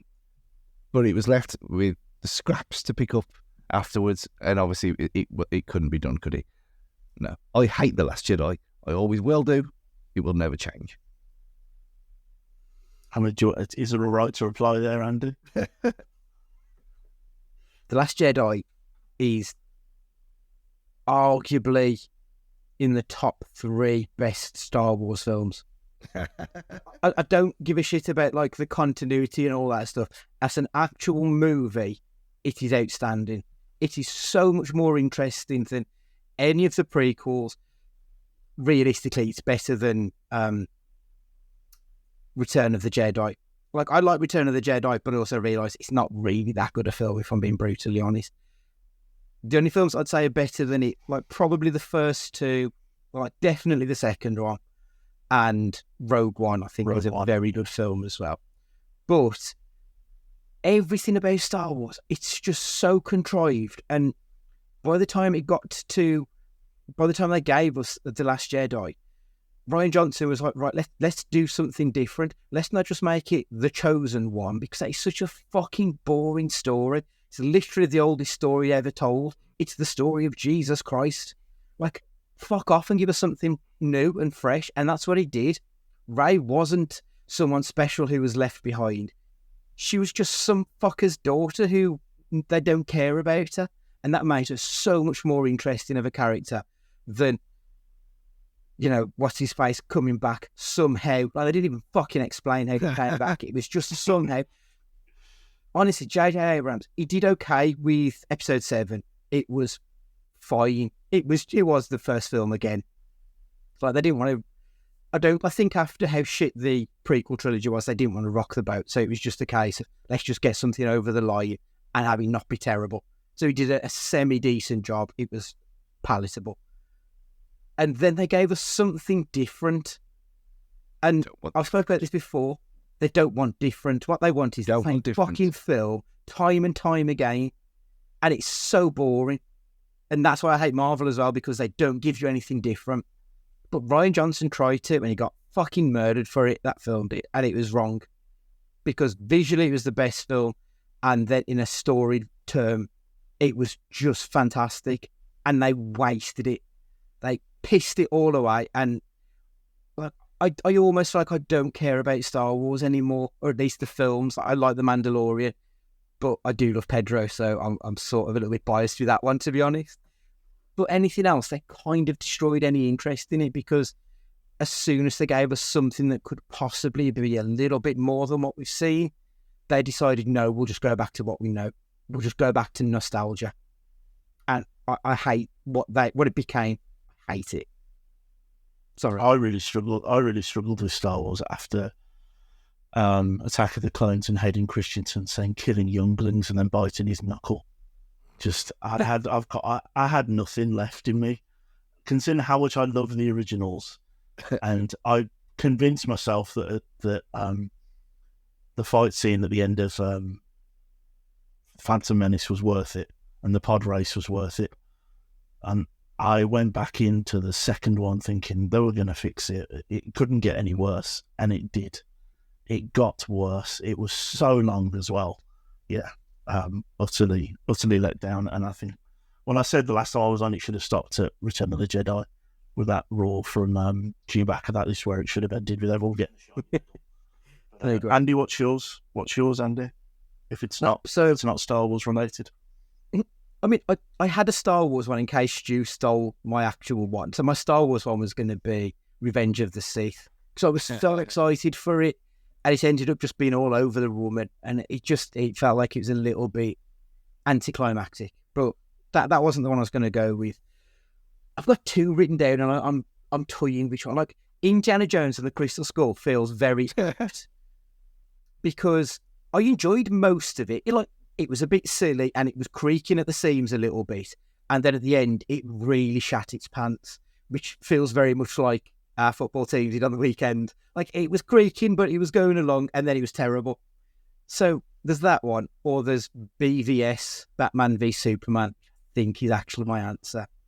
I went to a double bill to watch Man of Steel and then Batman v Superman. Batman v Superman was at like 1 minute past midnight. And look, I don't hate the Man of Steel film. It's fine. It's not great. It's not terrible. It's fine. And I remember coming out of Batman v Superman, and I was just like, I was lying to myself with it. Like, I enjoyed that. That was great. And then as soon as I was away from a mate, I was like, no, that's one of the worst films I've ever seen. It was incoherent bullshit that made absolutely zero sense.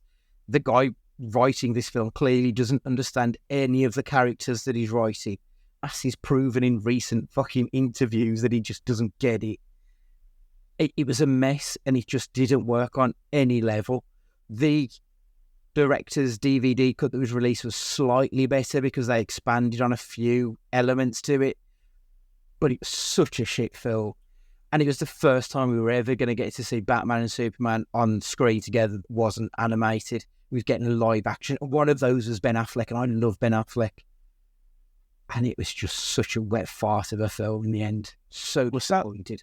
Was that the Martha one? Martha. That was the Martha one. Okay. Yeah. Some of those blend into more than one film.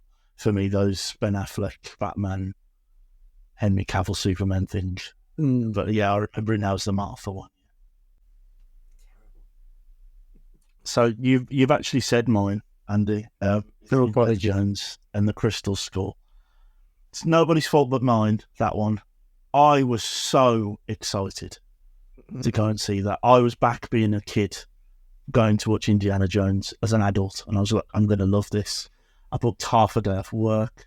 I built it all up. I even bought some stuff from the, like, popcorn and stuff from the cinema, which I never do, because A, you shouldn't eat when you're watching a film in the cinema, and B, it's stupidly expensive. But I was all set up for it, and about 3 or 4 minutes in, when he got fired through the air in that fucking fridge, I went, what is this? This isn't Indiana Jones. And then it keeps going, and Shia LaBeouf turns up, and he's a train wreck, and he's driving around on a motorbike, ruining people's lives. And then you carry on watching it, and then you get aliens. And I thought, well, this isn't Indiana Jones. This isn't history. This isn't expanding your knowledge on, fighting the Nazis and all that kind of stuff, which it then went back to in the one with the Fleabag lady. It was so bad, and it sticks in my mind because of how excited I was. And then I'm pretty sure not long after that, I was super excited for Transformers 2, and that was also crap. That was just people running in a desert to make what's-her-face's boobs bounce. That was all that was. And it was a double bill of crap. But the Indiana Jones one, it was because I think I felt like when I first watched it, and I thought it was going to be like when I was 11, 10, and you think that these are the best films that you're ever going to see. And we are, like I say, 5 minutes in when he's getting flown through the air in that fridge in an atomic bomb, and you just go, well, this is ridiculous. And I hated it. Have you seen the latest one that was out last year? Yeah, I watched it on a plane not that long ago.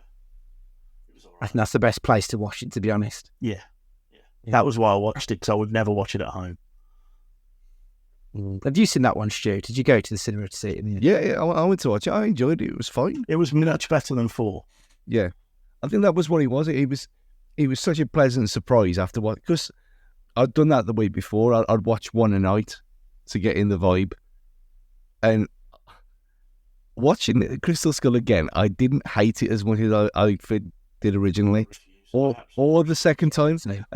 And I said, I'm sure that they've changed things in it, because there was stuff in there that I don't remember. I mean, obviously that could be a head thing, but the monkeys didn't look awful.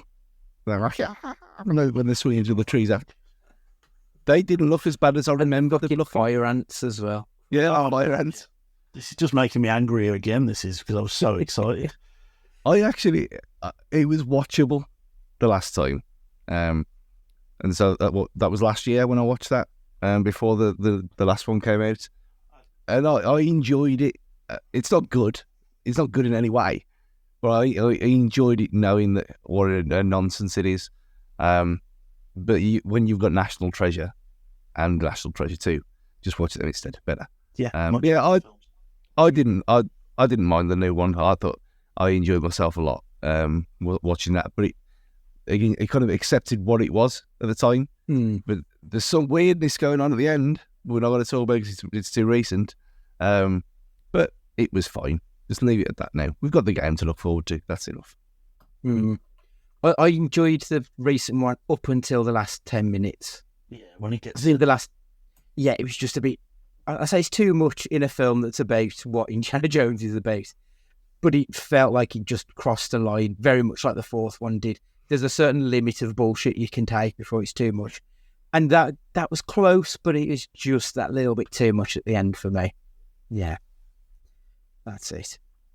Right, okay, we're going to take a quick break and then me and Stu will be back and we'll be discussing Nick Cage's Dream Scenario, which is another A24 film.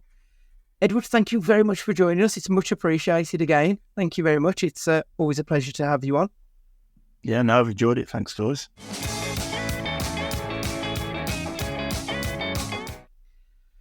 Right, Stu, so Dream Scenario, we watched this one. It was only last year, about 6 months ago? I think it was released at the cinema. What were your thoughts on it when you saw it back then? I stunned. It wasn't what I thought it was going to be. It was one of the few that I'd watched at least part of the trailer for because it kind of caught me unawares because it was so strange. And then you look and you think, why is it look like this for? This is clearly going to be stupid. And then there was a load of I thought, okay. Then I thought, it's always invading people's dreams. That's enough. Don't need to do anything else. So I did my little thing. Deafened myself, blinded myself. 2 minutes later, fine. And then there was a lot of people talking about it as well. It's the most Cage performance ever. It's the best thing he's done for years. I thought, well, is it really? Can it possibly beat Unbearable Weight from the year before? I don't think it does, but I know what they mean. But I remember coming out of that thinking, yeah, this was great.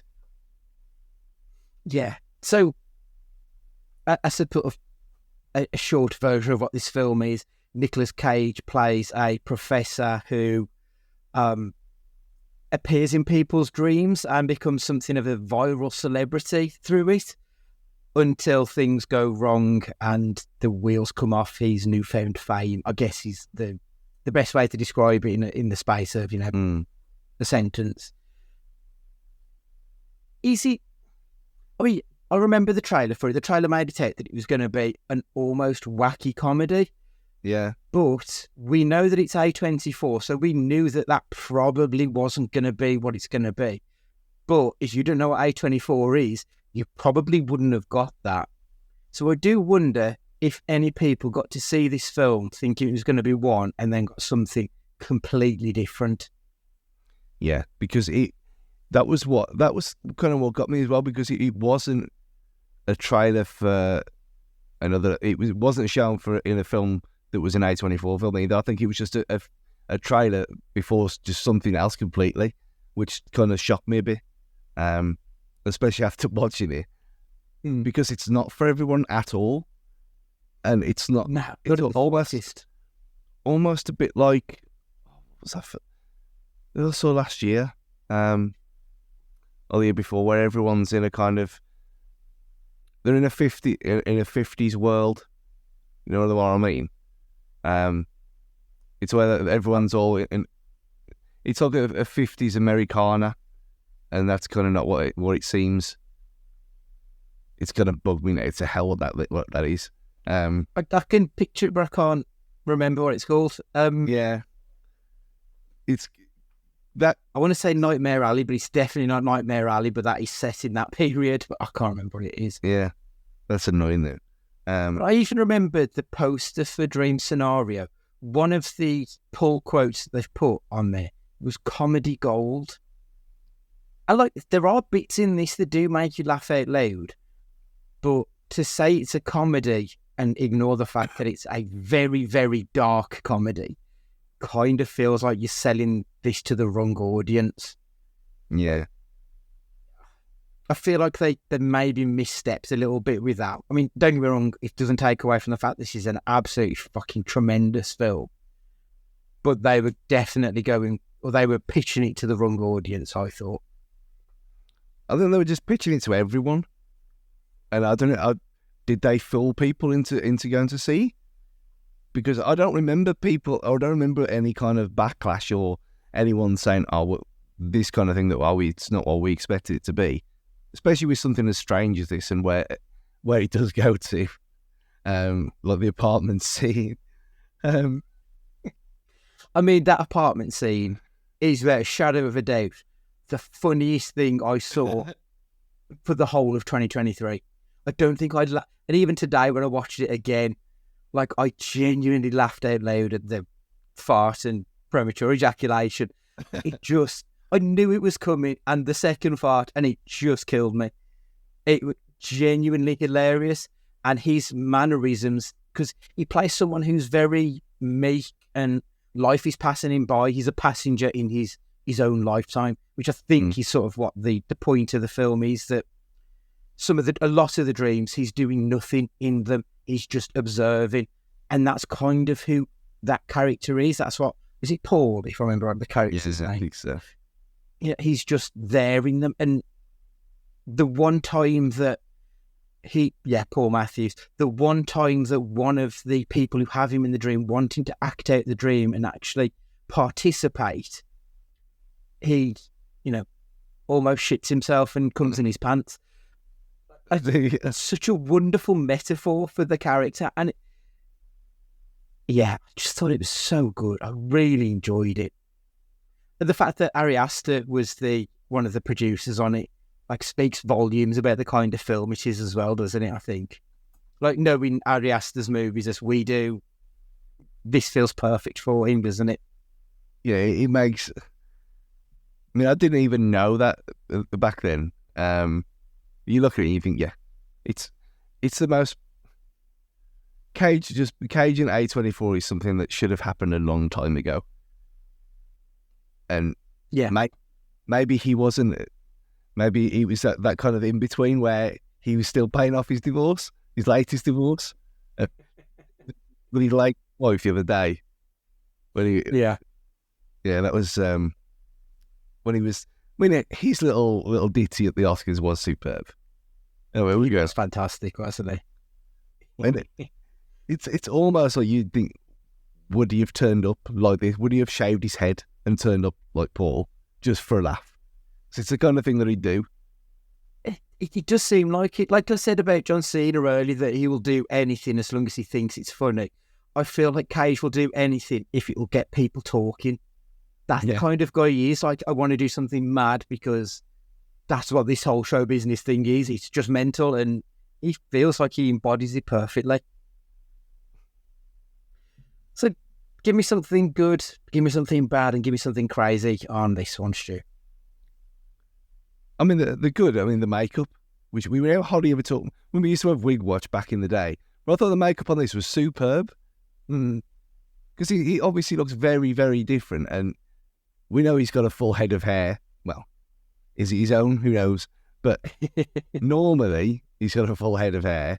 But they did make him look like a geography teacher loser. And there's a lot of people who do look like that who could have played this, but I don't think anyone could have played it as well as he did. He got it absolutely spot on.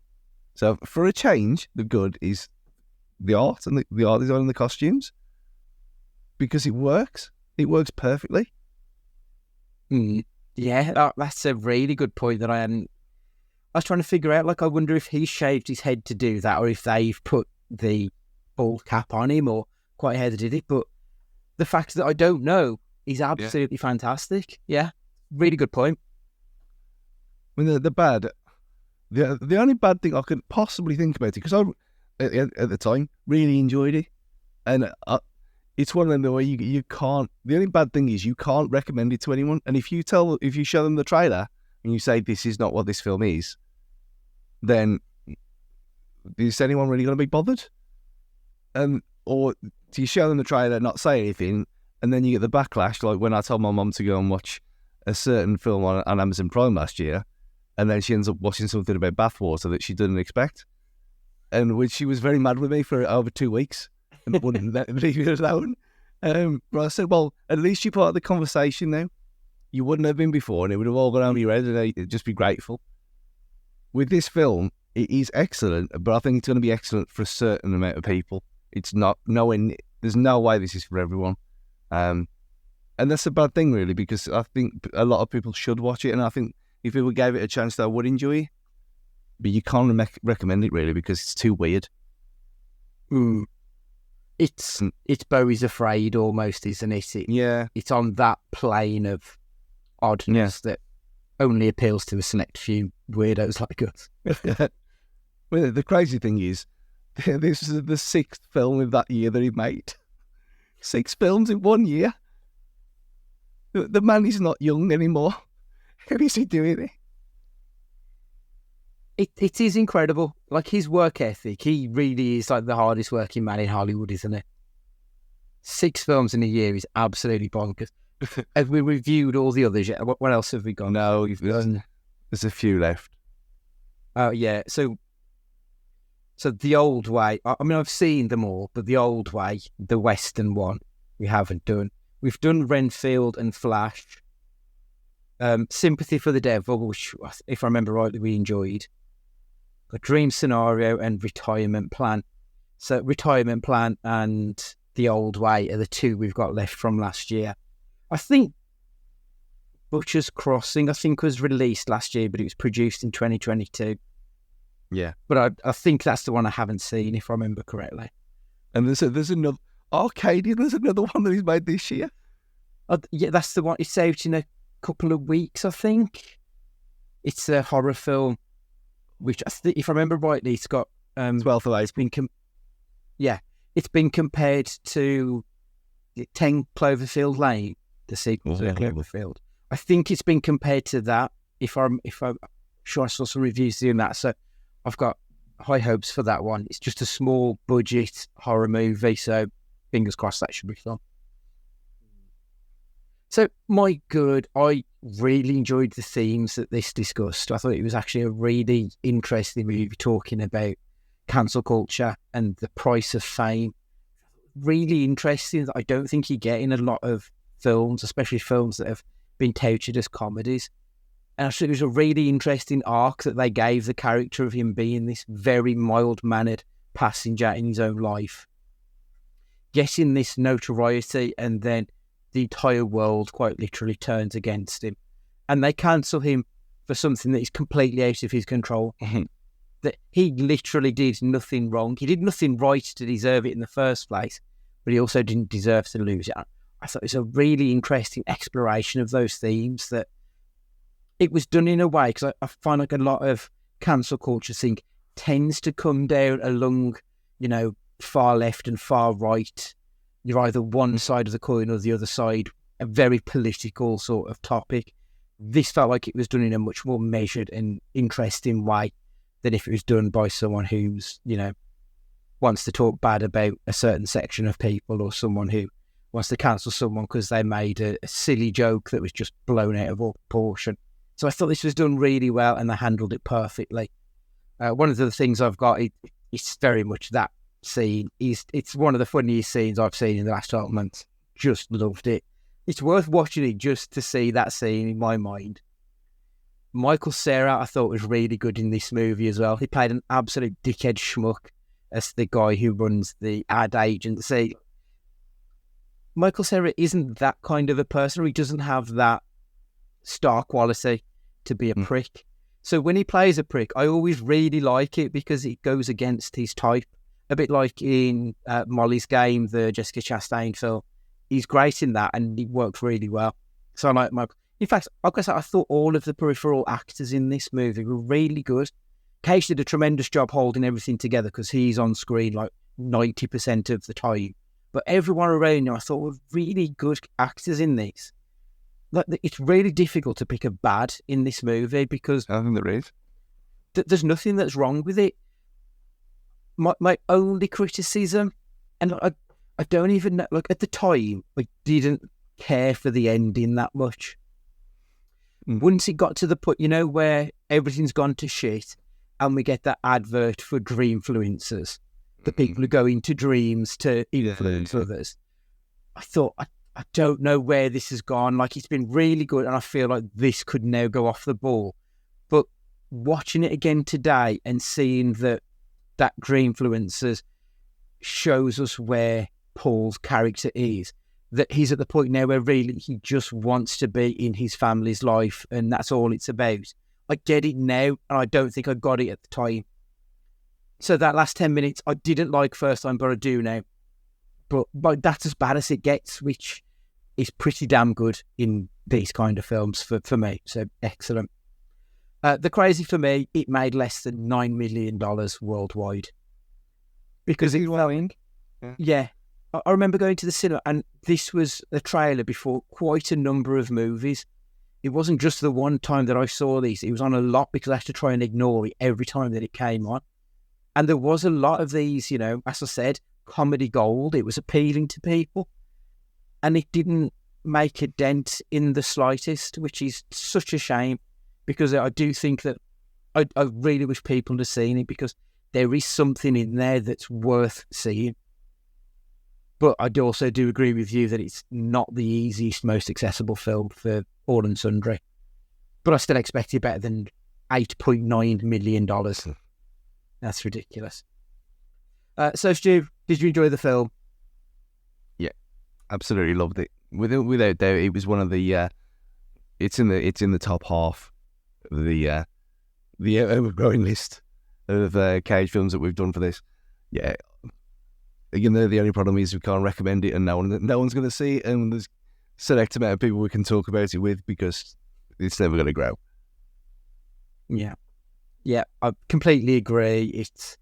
It's a really good film. It's really fun when it needs to be, and it's really dark and sad when it needs to be. It's balanced perfectly. It's like you often say about these type of films, it knows what it is, and it works perfectly to that end. I think it's a really good film. Nicolas Cage, was he good? Was he bad, Stu? He was excellent. He was, like the reviews were saying at the time, it's the most Nicolas Cagey performance possible. Becoming crazy Cage for the sake of something that's not his fault. He's probably the most Nicolas Cage performance thing that you can possibly imagine as well. And even that thing where he's just sitting there in the boardroom with a book, and he just wants to write his own book. And when they were wanting to talk about the dream thing, it's just wonderful, because he's so baffled by the fact that why is he like this, and why do people care, when all he wants people to care about is his silly little whatever, was he some kind of physics or I don't think he wants to write about ants because he's an evolutionary biologist, and they thought she was talking about plants, and they kept getting confused. But he's in that scene where, like, he's clearly there because he's an evolutionary biologist. He's a very serious man, and they try and sell him on Sprite, doing an advert for Sprite. I'm like, it's just so inappropriate and stupid. And oh god, it really did tickle me a lot of this. Did I agree though? This is one of, if we did a category that was just top 5 Nicolas Cage performances, this could possibly be in a top 5 Nicolas Cage performance. It probably won't be in the top 5 film overall, but this is one of my favourite performances of his. I think he did an absolutely brilliant job of playing the character. The arc of the character and his role within it, I think he handled it so well. So, yeah, just 2 thumbs up for this one. It was tremendous. This is a difficult question, though. If you enjoy Dream Scenario, you may also like... I'm going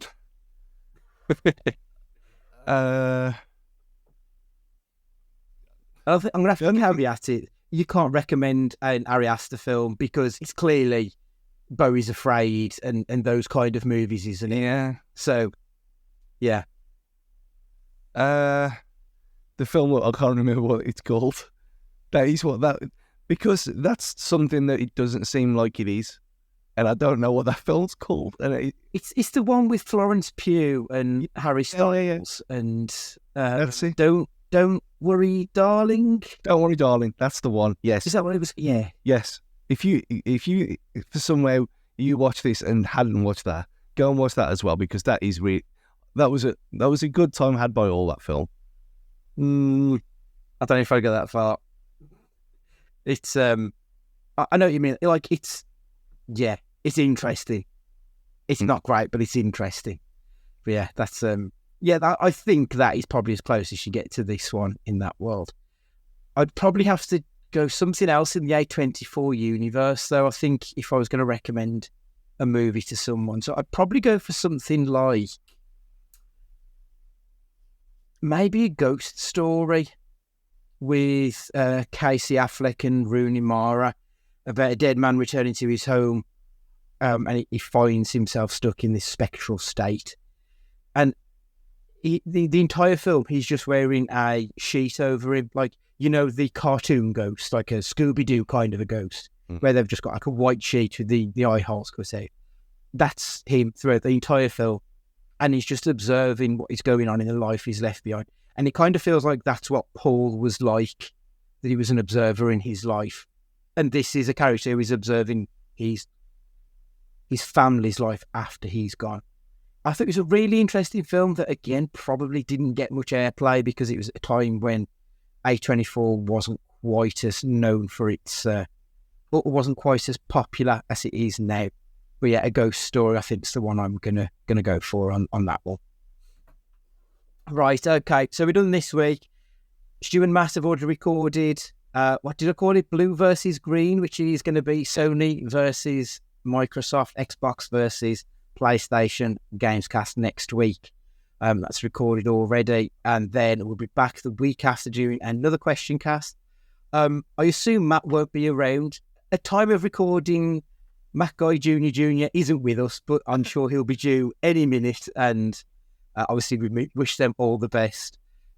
So I'll be back in 2 weeks rather. And what I thought we'll do, Stu, is we'll do our first quarterly review. So we'll look back at January to March, and we'll pick some films and TV shows that we've watched during that period. And Ash, if you're listening to this, remind me, because I'm going to invite you to come on and join us. And yeah, we'll sit and have a chat about what we've seen at the cinema for the first 3 months of the year. Right, so that's us done this week. Podcatcher, make sure you subscribe, reviews, because we need reviews. It might help us grow. That'd be wonderful. Make sure you've got us on all the socials at Cage Fighting Pod, and it's cagefightingpod@gmail.com if you want to get in contact with us. So for this week, Stu, would you like to say goodbye? Fuck Coventry. Goodbye. Is goodbye from me. And remember, be excellent to each other.